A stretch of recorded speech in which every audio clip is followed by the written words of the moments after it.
ګوله به اکثر ستاسو نه څوک تپوس وکړي چې هو از یور فیورټ پرسن، ته وله انسر ورکړې چې پلانې چې دی هغه زما فیورټ پرسن دی.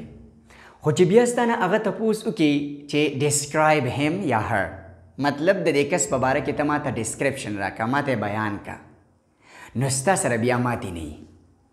ټیک شو؟ نننی لیکچر کې به مونږ دا انډرسټینډ کوو چې کله مونږ یو پرسن ډسکرایب کوو نو څنګه به ډسکرایب کوو، یو پلیس مونږ ډسکرایب کوو نو څنګه به ډسکرایب کوو، او یو سچویشن مونږ ډسکرایب کوو نو هغه به مونږ څنګه ډسکرایب کوو. ټیک ده؟ ډسکرپشن چې دی هغه به نن مونږ زده کوو. نو ګورئ صاحبانو، ډسکرپشن چې دی د هغې دپاره تاسو له دوه طریقې چې دي هغه په خپل مایند کې کېښودل پکار دي. یو دی فزیکل ډسکرپشن او بل دی ابسټریکټ ډسکرپشن یا ابسټریکټ ورته هم خلک وایي. فزیکل ډسکرپشن نه مراد دا دی چې تا ته جسمانی لحاظ سره دا کس څنګه ښکاري یا دا ځای چې دی نو په دې ځای کې کم کم څیزونه چې دي هغه موجود دي، دې ته مونږ وایو فزیکل ډسکرپشن. لکه فور ایگزامپل یو پرسن تاسو ډسکرایب کوئ نو تاسو له د ټولو نه اول دا پکار دی چې دا جنډر د ده څه دی، میل دی او کو فیمیل. بیا د هغې نه بعد ایج، عمر یې څومره دی. بیا د هغې نه بعد د دې انسان جسمانی حال بیانول چې د ده هایټ څومره دی. ټیک ده؟ ډنګ دی، چیت دی، درمیانه قد واله دی.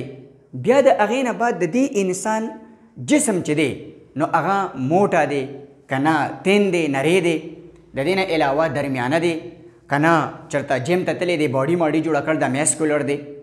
دغه شان د دې نه علاوه د دې انسان رنګ څنګه دی، تور دی، سپین دی، ټیک شو، ریډ کلر دی. د هغې انسان هغه کلر چې دی هغه بیا ایکسپلین کول دی یا بیانول دی. د هغې نه بعد بیا د دې انسان مخ چې دی هغه څنګه دی.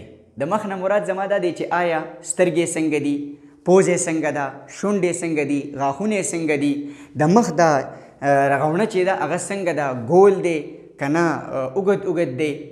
بیا د هغې نه بعد د دې انسان ویښته چې دي هغه څنګه دي. دغه شانتې د ویښتو د دې دغه نه بعد بیا تاسو راشئ دې انسان کمې کپړې اچولي دي، بیا په لاس باندې ګړی شتی نشته، بوټان یې څنګه اغوستي دي.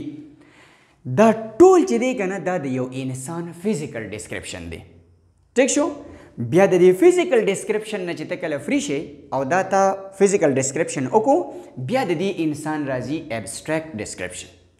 بیا د دې نه بعد چې کله تاسو راشئ ابسټریکټ ډسکرپشن لا، نو ابسټریکټ ډسکرپشن چې دی هغه ډېر زیات لینګدي دی. هغه په یو لفظ دوه کې ته نشي راګیرولی، د هغې دپاره ډېره زیاته وکیبلري موږ له پکار وي. لکه د مثال په طور باندې د ټولو نه اول چې مونږ سټارټ واخلو نو مونږ وایو چې یو انسان ګډ دی او کو بیډ دی، یو انسان ښه دی او کو بد دی.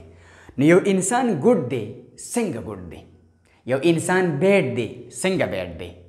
د دې ګډ دپاره بیا څومره وکیبلري استعمالیږي، د بیډ دپاره بیا څومره وکیبلري استعمالیږي.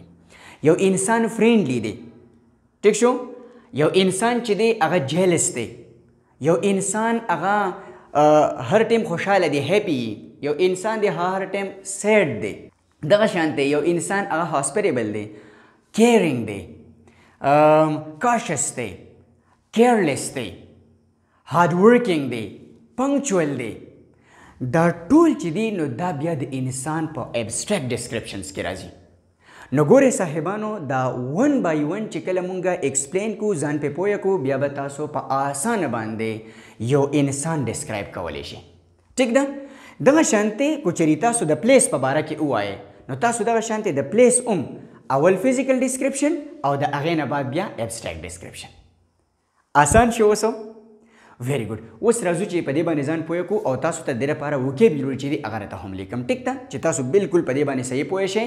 بیا که چېرې تاسو ته څوک ووایي چې ماته یو پرسن ډسکرایب کا یا ماته یو پلیس ډسکرایب کا، نو تاسو ته به پکې بیا بالکل هېڅ قسمه څه ایشو نه راځي. ټیک ده؟